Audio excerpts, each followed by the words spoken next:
Temos aqui do nosso lado, ao nosso lado, o pastor Vinícius Dulato. Seja bem-vindo. Obrigado, pastor Jean. Prazer estar aqui. Está sempre nos abençoando no programa.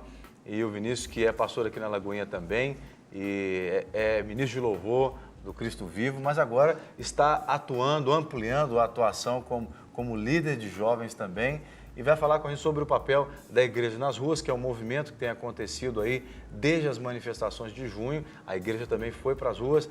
E também sobre um programa Espaço Urbano. Bom, vamos falar primeiro sobre a Igreja nas Ruas, né? Ótimo, vamos lá. Você foi um dos pastores da Lagoinha também, que esteve puxando a nossa mocidade. Isso. Como é que foi esse momento inicialmente? Rapaz, foi muito interessante esse dia. Eu tinha um períodozinho de folga na parte da tarde. Então eu estava em casa ali, né, fazendo uma devocional. E eu vi o movimento passando, né? Eu moro ali próximo a Antônio Carlos.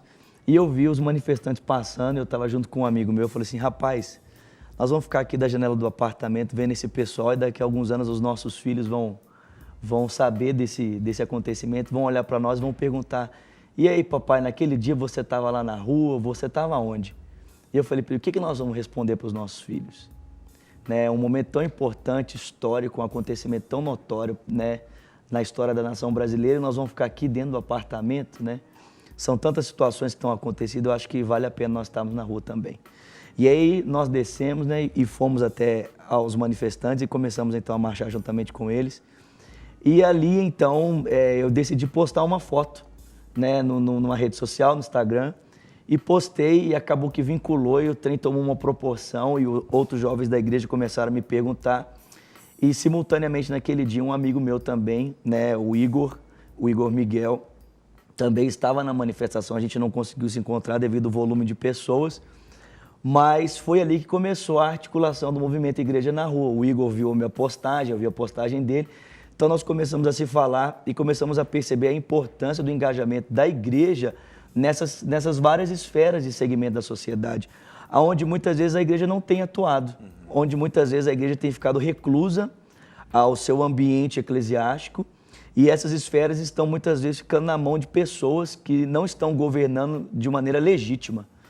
E pela palavra de Deus a gente percebe que quando os governadores, os reis, né, na Escritura, começavam a governar de uma maneira que não era legítima, então o Senhor levantava os seus profetas para denunciar, né, a maneira equivocada da governança, para que pudessem então retomar aos preceitos, aos valores do Senhor. Então, a Igreja na Rua nasceu, né, com essa cosmovisão cristã, né, esse entendimento ideológico norteado pelos valores da palavra, para a gente tentar, de alguma forma, estar infiltrado nesses segmentos, a fim de fazer com que eles sejam salgados. Né? O Guilherme de Carvalho, que também é um dos nossos líderes, ele fala que o papel da igreja não é nem ser pimenta e nem ser açúcar. Né? Nem ser pimenta no sentido de não estar, né, levando uma agressão, e nem esse açúcar no sentido de não fazer diferença nenhuma, mas de ser sal, que é a proposta do Senhor Jesus para nós no Sermão da Montanha, né? Nós somos o sal da terra e a luz do mundo. Então a Igreja na Rua tem esses valores ideológicos, né, norteados por princípios cristãos, né, pelos valores do reino, de tentar fazer diferença, né, implantar valores que são valores coerentes, né? Nós não queremos uma teocracia. Algumas pessoas têm essa preocupação com relação aos evangélicos, de que a gente queira uma teocracia, mas na verdade não é isso. O que nós queremos é que as estruturas sociais do nosso país sejam dirigidas por valores que sejam justos e que não sejam exclusivistas a um segmento, mas que a democracia possa funcionar de tal maneira que cada esfera da sociedade tenha o seu valor, o seu papel bem definido e tenha a oportunidade de dialogar com as várias esferas. E quando se fala de justiça, né, não há melhor do que a Bíblia para estabelecer a verdadeira justiça. O que eu acho legal também da Igreja na Rua é o seguinte, eu conversei com várias pessoas na época das manifestações, nas últimas semanas, e muita gente falando, contando como um testemunho de vida do que vocês fizeram. Quando foram para a rua, se ajoelharam, deram as mãos, oraram. Então tinha pessoas que passavam por ali que foram tocadas sem nenhuma palavra. Não precisou ninguém chegar para a pessoa e falar assim, olha, com Jesus a gente pode mudar esse país, com os princípios cristãos a gente consegue ir para frente. Não, ali só com a atitude de vocês, de sair, de dar as mãos, de ajoelhar, já provocou nas pessoas uma mudança, já provocou nas pessoas foi um testemunho de vida mesmo, né? Um incentivo, esse é o objetivo? Sim, teve uma situação muito legal que aconteceu comigo, que foi no último dia de manifestação, que foi no dia do jogo, né, do Brasil aqui em Belo Horizonte. A gente estava na rua, né, e a gente levou uma faixa de todo tamanho, escrito assim, somos protestantes, né, que é o nosso slogan, né, há muitos anos atrás, né, o movimento, né, conhecido hoje como evangélico, foi marcado pela reforma protestante. E o pessoal do movimento GLBT, então, aproximou da gente, perguntando assim, vocês vieram para fazer uma represária? Porque há essa preocupação, muitas vezes, a gente tem pessoas, né, que dizem nos representar nessas esferas de poder, que não sabem dialogar, E é verdade que em muitos marcos ideológicos nós não concordamos com muitos movimentos, né? Nós temos a palavra de Deus como princípio norteador do nosso caráter e dos nossos valores de vida, mas existem questões que nós podemos trabalhar de maneira cobeligerante.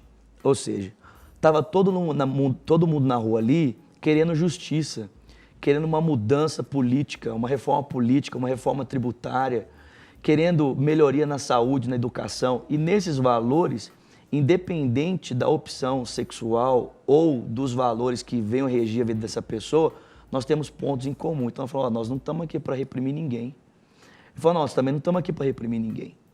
Então, nesse sentido, nós podemos estar lado a lado com movimentos que muitas vezes não têm os mesmos valores que os nossos, brigando por uma causa em comum.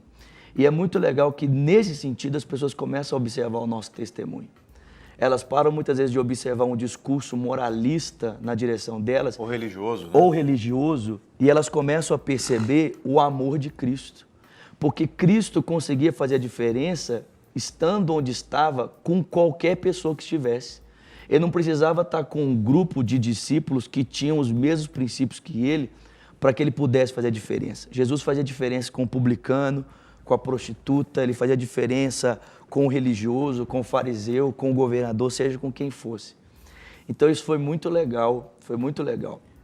E as pessoas percebendo esse valor, começaram até a se interessar. De repente, olha, vocês têm um meio de comunicação que a gente possa perceber esses valores e tudo mais. Então a gente começou a perceber que o Senhor, ele, na sua expressão maior de pureza e santidade, ele toca a vida das pessoas, mesmo quando a gente não tem um discurso repressivo e até muitas vezes ofensivo, como a gente tem visto acontecer por aí. E é importante também que o movimento esclareça para as pessoas que a gente, enquanto cristãos, a gente não quer fazer descer goela abaixo em ninguém a nossa crença, da mesma forma também que a gente não quer engolir ou digerir involuntariamente aquilo que a gente não, em aquilo que a gente não acredita, né? Quer dizer, o movimento tem que esclarecer que nós estamos aqui pela justiça, por aquilo que é correto de acordo com a palavra de Deus. Com certeza. E aí eu perguntaria, foi assim que nasceu também a ideia do outro projeto, que é o Espaço Urbano? Então, o Espaço Urbano surgiu assim, um pouco da revolta. Você meio que acabou de falar, né? O pessoal ficava perguntando para vocês, tem algum veículo de comunicação, tem alguma coisa? O Espaço Urbano, assim, surgiu um pouquinho antes, mas na época foi uma questão, assim, até de uma revolta que surgiu no meu coração, porque, infelizmente, a mídia no nosso país, ela é muito manipuladora. Né? A gente acompanhou há poucos dias aí a questão do projeto sancionado Cura Gay, que foi vinculado na mídia como Cura Gay, e se você vai ver o projeto, não tem nada a ver com o que foi vinculado. Na verdade, ele foi rejeitado, né? Exatamente. Ele foi rejeitado. E depois ele foi rejeitado, né? Ele foi vinculado e aí a pressão veio e o projeto então foi rejeitado.